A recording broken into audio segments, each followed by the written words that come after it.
timnas U20 kita yang sudah mengakhiri semua laga di grup C, karena kita bermain di grup C itu di kota Shenzhen. 3 pertandingan hanya 1 poin. 2 kalah secara beruntun back to back dari Iran 3-0 dan Uzbek sebagai juara bertahan dengan 3-1. Bermain 0-0 dengan Yaman. Nyaris kita kalah, masih beruntung kita bisa menghindari kekalahan itu karena Yaman banyak sekali memiliki peluang untuk bisa mencetak gol, tapi mereka tidak mampu mengkonversi untuk bisa mencetak gol ya, di gawang kita.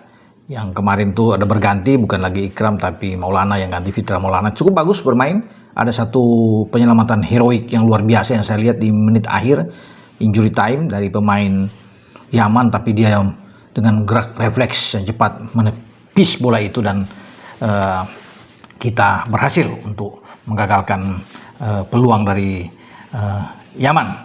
Oke, setelah 1 poin yang kita dapatkan, memang banyak itu diarahkan kepada tim pelatih yang dipimpin oleh Indra Safri ya. Dan menarik ya, yang banyak ditunggu-tunggu, akhirnya coach Indra Safri sudah mengatakan memohon maaf. Ya, dia bilang, saya minta maaf pada masyarakat, kepada PSSI ya, penggemar sepak bola, karena tidak memenuhi target yang diberikan, lolos ke Piala Dunia. Dan kita hanya mendapatkan tempat ketiga di grup C setelah ada Iran, Uzbek, dan juga dengan Yaman ya. Dan coach Indra siap, sudah mengatakan resiko apapun dia akan hadapi, termasuk dievaluasi ya untuk dirinya ya. Dia sebagai bilang, saya kesatria ini untuk menghadapi ini, hukuman apapun terberat dia siap hadapi, mau dievaluasi semua adalah diserahkan kepada PSSI ya.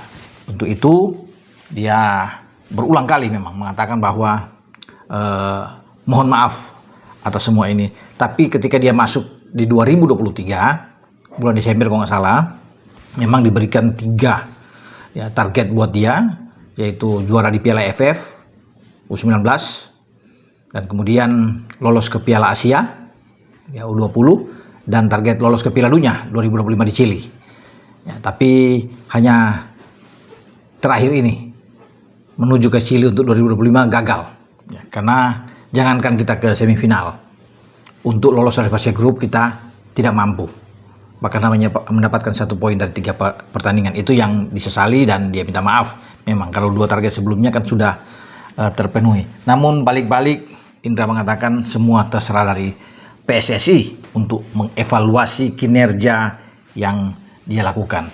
Memang banyak pendengung saya lihat di sini.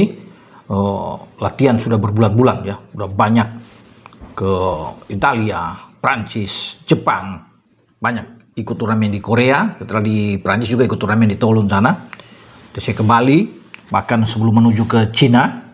Kita punya waktu yang panjang sejak tanggal 5 Januari yang lalu, TC panjang sampai tanggal 19 Januari, kemudian kita pergi ke Jawa Timur ya, main di Gelora Delta Sidoarjo. Sana ada Mandiri U20 Challenge Series ya, bersama dengan Yordania, Suriah, dan India, dan kita lagi-lagi hanya berada di posisi ketiga setelah kalah dari Yordan 1-0 dan kalah 2-0 dari Suriah. Nah, itu kita balik ke Jakarta tanggal 31 sampai tanggal 8, tanggal 9 berangkat ke Shenzhen, tiba di sana latihan persiapan, tanggal 13 bermain melawan Iran dan tumbang ya.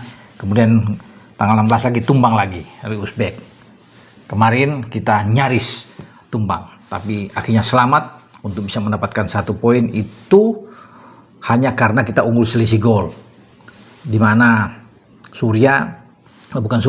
Yaman itu terlalu banyak kebobolan ketika menghadapi Iran. Lawan Uzbek mereka main bagus, hanya 1-0 kalah. Nah, disitulah kita selamat dengan selisih gol ini yang membuat kita bisa berada di peringkat ketiga ya.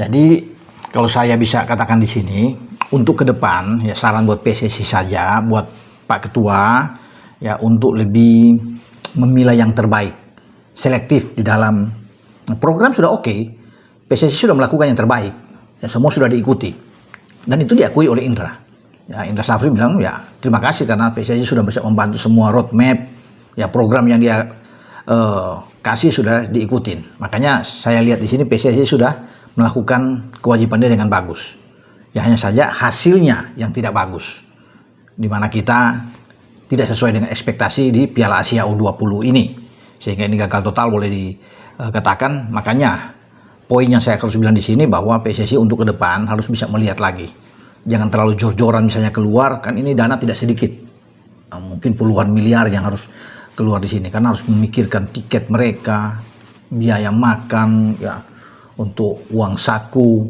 bayar hotel. Ya, kalau bisa dilihat di sini kan pergi kemana-mana itu, ya itu memang banyak ya kos yang kita bisa keluarkan. Sayang dengan sudah begitu banyak dalam persiapan, kan golnya ke Piala Asia sebenarnya ini. Tujuannya lolos ke Piala Dunia. Nah dalam rangkaian itu ya kita sudah TC jalan kemana-mana, tapi ya berapa banyak saja biaya yang keluar.